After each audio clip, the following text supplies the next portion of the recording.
Muy bien, Vero, muchísimas gracias por toda esta información. A tener en cuenta entonces toda esta información que daba Inumet para, bueno, movernos con la mayor seguridad en estas horas, sobre todo en el día de mañana, con este fenómeno que se espera que golpee a la zona costera de nuestro país. Es momento de recibir al ministro de Ambiente, Adrián Peña. Como ustedes saben, bueno, se formularon algunos cambios en la normativa que habilita la caza nocturna. Vamos a estar hablando de eso también, de cómo se está trabajando en cuanto a la gestión de residuos y recuperación de envases. Bienvenido, Peña, ¿cómo anda? Buen día, muy bien, con mucho gusto. Bueno, ¿cuáles son las razones de la modificación de este decreto de caza que tanto ha dado que hablar, que cuenta, digamos, con la condena, o de decirlo de alguna manera, de ambientalistas, pero los cazadores lo ven con buenos ojos? ¿Cuál es la postura del ministerio? A ver, la caza siempre estuvo permitida, sobre todo en esto que tiene que ver que habla de especies exóticas, es decir, de especies que no son autóctonas en el país. En ningún caso está permitida la caza de especies autóctonas y estas especies exóticas son invasoras, quiere decir que ponen en peligro en muchos casos la vida de las especies autóctonas nuestras. Entonces, claro, pero estuvimos hablando con especialistas y nos decía que el mecanismo de la caza libre nunca funciona para controlar especies que son plaga, que el Estado debería practicar otra política de control, por ejemplo. Uno de los argumentos. Continúo. Entonces, en ese marco hay una visión donde, e incluso reconocida a nivel internacional por conferencias de biodiversidad, donde la caza de las exóticas se establece como un mecanismo posible de control. ¿Qué pasa? Hay especies donde hay superpoblación. Se ha hablado mucho del caso del jabalí, ¿no? Se ha hablado mucho del caso del ciervo axis, donde cuando el ciervo crece demasiado en su población, perjudica, ¿verdad?, la preservación de algunas especies autóctonas nacionales. Entonces, ese equilibrio hay que tenerlo. Entonces, para el ministerio ¿sí se puede controlar esa plaga? En ese marco, además, hay otros actores, además del ambiente, ¿no? Que son el Ministerio de la Producción, ¿no?, donde teníamos muchos pedidos vinculados a los daños que generan, por ejemplo, los jabalíes en las ovejas y demás, y nos pedían precisamente la posibilidad de la caza nocturna, que eso iba a disminuir porque de día no se los puede cazar, etc. A eso se sumaba también la atención con operadores turísticos que tienen un renglón importante de trabajo en la captación de determinado grupo que se dedica precisamente a esa caza controlada, ¿verdad? En ese marco de presiones a las que habitualmente estamos sometidos en ambiente, es que se flexibiliza en algún punto lo que ya existía, que tiene que ver con lo que se conoció públicamente, la autorización nocturna, las distancias, etc. Desde el Ministerio de Ambiente estamos en una ventana de análisis, ¿no?, de cómo puede afectar la aplicación de este decreto. Si el decreto tiene efectos negativos, claramente vamos a proponer correcciones en el mismo. Todavía no está aprobado. El decreto está aprobado. Ya se puede empezar a cazar con esta nueva normativa, con este decreto. Sí, el decreto está aprobado, está promulgado hace unos 10 días en el Diario Oficial. Y ahora comienza la ventana en la que tenemos que analizar si esto tiene algún efecto hacia nuestra fauna autóctona, negativo, en principio no tendría por qué tenerlo, y bueno, y otras consideraciones que ya no son tanto de nuestro ministerio. ¿Quién va a controlar que se casen, por ejemplo, estas especies y no otras? Bueno, como ahora el control ya existe, la autorización es para determinada especie y si no se cumple, están las sanciones. Bueno, hacemos todos los controles que podemos. Y en cruce con la Dirección Nacional de Policía, por ejemplo, como pasa cuando en Semana de Turismo, que es una de las cosas más comunes, se encuentra que cazaron cosas que no podían. Así está la ley vigente y cae la misma sanción. O sea, lo que está autorizado y debe contar siempre con permiso de caza y debe contar siempre con el permiso para las armas, naturalmente, ¿no? Entonces, bueno, nosotros creemos que aquí hay una oportunidad también para controlar mejor. Es decir, nosotros, por ejemplo, con la caza de patos, que es algo que venía complicado, en cuanto a que hacía mucho tiempo que el Ministerio no otorgaba permisos y había mucha presión para otorgar los mismos.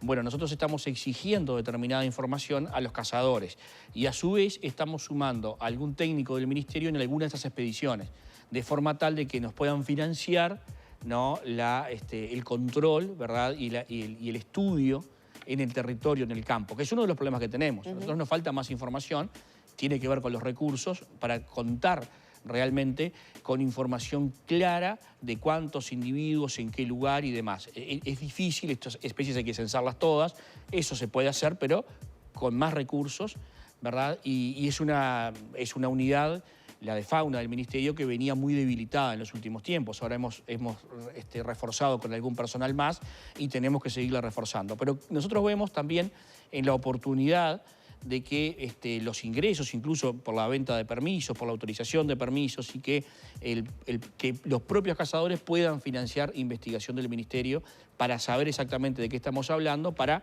ordenar todo esto de los permisos, que son acotados, que no son como siempre, que tienen un plazo determinado, que tienen un límite de días, un límite de cantidad de especies, y sin los cuales no se puede cazar.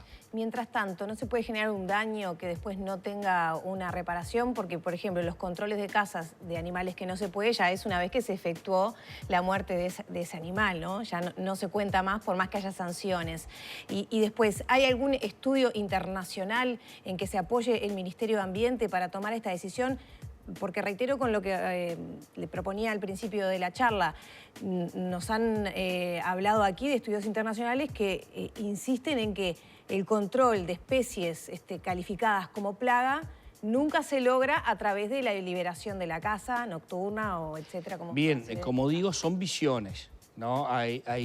Pensé que los estudios hay otras visiones que eran e incluso datos hay gente científicos reconocida en cuanto a la preservación de fauna del Uruguay que nunca ha empuñado un arma, que no tiene esa visión, que tiene otra visión con respecto a esto.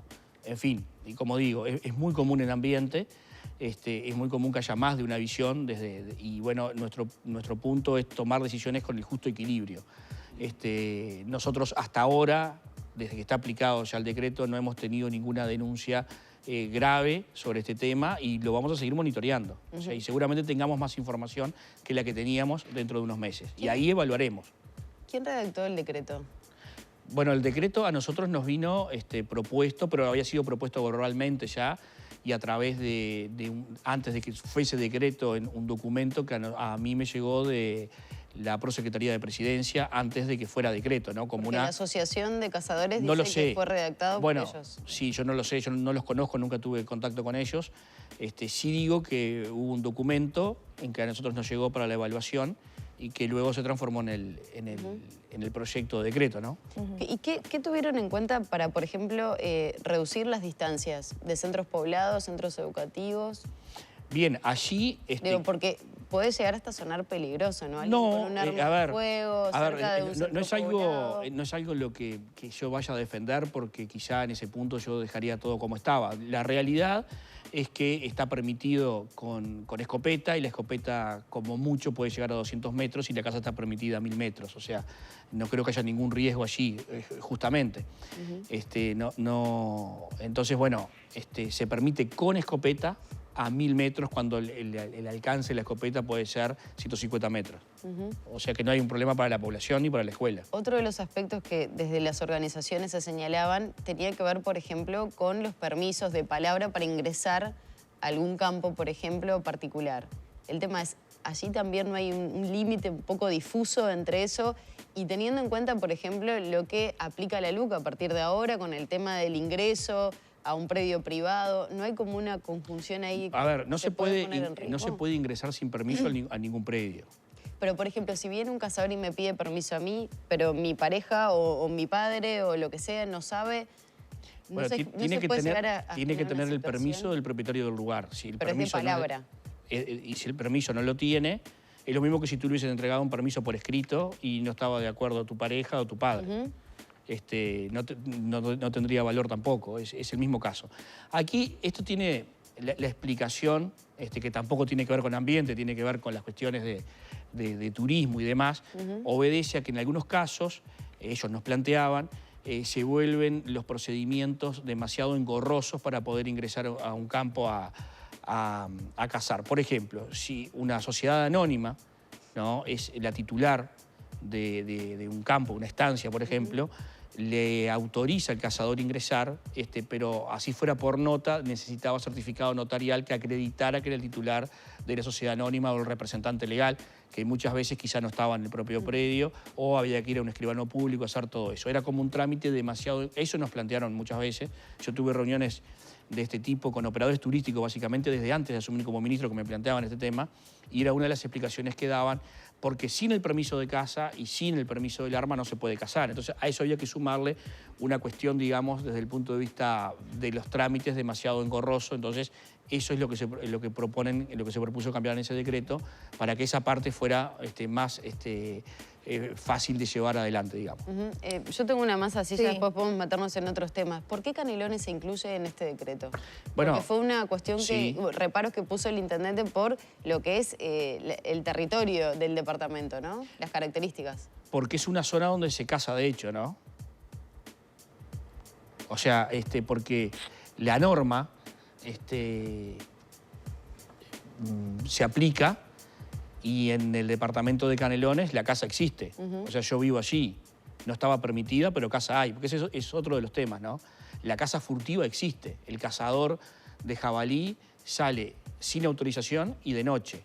Entonces esto ordena el procedimiento y lo pone dentro de un marco legal que no existía. Y en Canelones es muy común la caza, sobre todo en el norte del departamento y sobre todo de algunas especies. Ahora queda bajo un esquema normativo y la realidad es que de hecho esto pasaba. Con respecto a las distancias, bueno, lo de los 3 kilómetros en Canelones podría ser hasta un inconveniente, porque hay localidades que están a menos de esa distancia una de la otra. Entonces lo del kilómetro tiene hasta algún sentido. Pero la realidad es que allí hay mucha caza y sobre todo también hay caza de jabalí en el norte de Canelones. Que a veces hay desconocimiento de eso. Tenemos que cambiar de tema, si aprovechamos el tiempo. Un poco mucho lo gusto. hablábamos en la última vez que vino acá a conversar. ¿En qué está el proyecto Neptuno de OCE? El proyecto Arasatí, como lo llamamos nosotros, tiene la aprobación técnica de OCE. Cuando estuve la última vez yo le comentaba que el proyecto tenía aprobación técnica y que en algún momento iba a pasar por el directorio. Eso fue aprobado y ahora estamos en una etapa de definición de su forma de financiamiento y de operación. Es algo que todavía no está definido, pero nuestra intención es definirlo, yo diría, de aquí a 30 días máximo. ¿De aquí a 30 días se abre la licitación entonces? No, es definir y luego comenzar a desarrollar o a caminar en las etapas que cada procedimiento establece. Hay 5 opciones de financiamiento, de acuerdo a la etapa a la forma de financiamiento que se elija, son los caminos por los cuales tenemos que ir avanzando y bueno, luego de tomada la decisión comenzaremos a andar por esos caminos. Como les comenté en aquel momento, luego de la definición de OCE íbamos a tomarnos un tiempo. Nuestra idea es que antes de finales de junio comience a rodar el procedimiento, por eso digo que quizá de aquí a 30 días, mi aspiración es que sea antes, la verdad, tengamos definido cuál es el procedimiento desde el punto de vista financiero y operativo para llevarlo adelante. En esta decisión no solo participa el Ministerio de Ambiente, sino que también está participando la OPP y el Ministerio de Economía y Finanzas. Ya tuvimos una reunión por esto la semana pasada con el presidente, la ministra de Economía, el director de OPP y en 10 días nos reunimos de nuevo para ir afinando esto. Me gustaría recordarle a la gente, por qué se está trabajando en este proyecto, en ese punto en particular. Cuando también lo conversamos la última vez, tiene algunas observaciones de que quizás es más trabajoso potabilizar el agua en esa zona, por los cambios de la mezcla con el agua del Río de la Plata y la salinidad. A veces tenemos un problema en el Uruguay de todas partes, ¿no? Que es la oposición por la oposición a los temas, ¿no?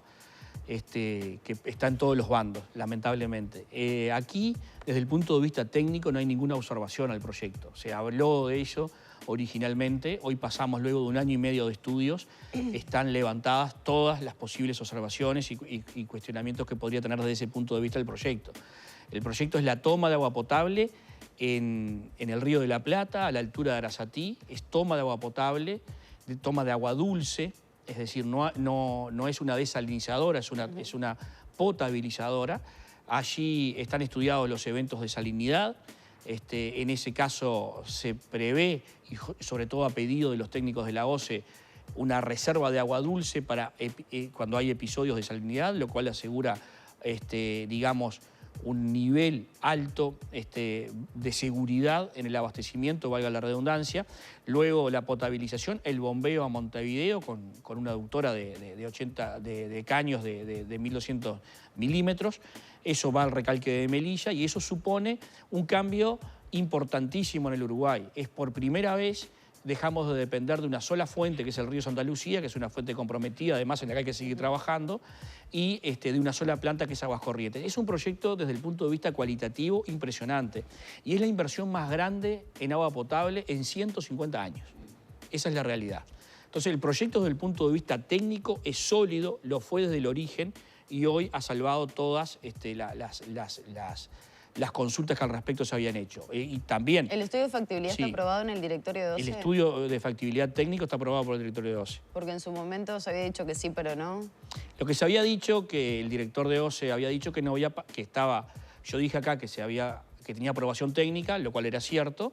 La aprobación política en el directorio de OCE se dio 10 días después de que yo anuncié esto acá. ¿Qué pasa para aprovechar el tema? No sé si Lore, si queda alguna más sobre este tema. Sobre todo igualmente sé que va a ser un tema de mucha conversación. La semana pasada estuve en el Parlamento 3 horas explicando sobre esto y con mucho más información de lo que los senadores querían tener, me parece, porque se nos agotó la sesión en eso, pero estamos preparados y para volver y para dar las explicaciones que era, porque ese de los proyectos, yo diría que es el más importante en términos cualitativos de la presente administración. Ministro, ¿qué pasa con el plan sobre disposición final, sobre todo en la zona metropolitana, luego que no se aprobara este proyecto del BID? ¿Cuál es el plan B? Más allá que la Intendencia, justamente su proyecto se llama Plan B para todo lo que tiene que ver con el saneamiento de la ciudad, pero para el Ministerio de Ambiente con este tema. Bueno, por un lado está la nueva propuesta que comenzará a elaborar la Intendencia con el BID, de nuevo préstamo. Allí, básicamente, supongo que van a armar una herramienta que pueda contar con los votos de todos los partidos, que irá focalizado, se me ocurre, mucho más a saneamiento, dada la experiencia de la votación pasada. Pero están comenzando a dar esos pasos y desde el punto de vista de los residuos, claramente la Intendencia está barajando, dando de nuevo y allí, bueno, el Ministerio está atento porque indudablemente faltan recursos que provenían del préstamo. La falta de estos recursos genera que algunas cuestiones con las que contábamos a nivel nacional, porque la decisión de Montevideo impacta en el plan nacional, ¿no? Bueno, comienzan a cambiar. Básicamente es lo que tiene que ver con el plan de envases. A ver, las corrientes de residuos son muchas, ¿verdad? La ley marca 10 corrientes de residuos y cada corriente de residuos tiene su gestión. Los únicos que son responsabilidad de las intendencias son los domiciliarios. Esa es la responsabilidad de las intendencias. Luego, otras corrientes de residuos como de neumáticos, de baterías, de aparatos eléctricos y electrónicos, de construcción, de envases de agroquímicos, de residuos hospitalarios, son corrientes que deben ser financiadas y gestionadas por quien los genera, por quien los produce, no por las intendencias. El punto es que las intendencias en muchos casos gestionan estos residuos porque les llegan entreverados con los domiciliarios. Claro. Ahí es que la intendencia dice, bueno, yo gestiono residuos que son responsabilidad de otro. Y ahí es donde ellos plantean tener algún ingreso específico por esa gestión. Esto tiene que ver con el plan de envases de la Cámara de Industrias. El responsable de los envases es el productor o el importador. La Cámara de Industrias que nos presentó en marzo un nuevo plan con mucha mayor inversión, ¿verdad?, para recuperar más envases. Hoy el Uruguay recupera 4% sus envases. Nosotros firmamos un decreto en abril del 2021 que obliga a la Cámara de Industrias a recuperar 30% en el año 23 y 50% en diciembre del 25. Por eso la inversión de la Cámara para alcanzar nuestras metas que son obligación. Entonces ahora se suma que la Intendencia dice, bueno, yo pensaba gestionarlo de tal forma, con el préstamo y demás, ahora necesito recursos para esta gestión. Ahí obviamente hay un ruido que no me sorprende en lo más mínimo, porque falta plata. Si habían 35 millones para una unidad de clasificación que ahora no están, más allá de que si está bien que fuera por préstamo, si tenía que ser por financiamiento propio, si ya tendría que haberlo hecho la Intendencia, esa discusión yo no entro, porque es una discusión a nivel departamental y de diles. La realidad es que falta plata.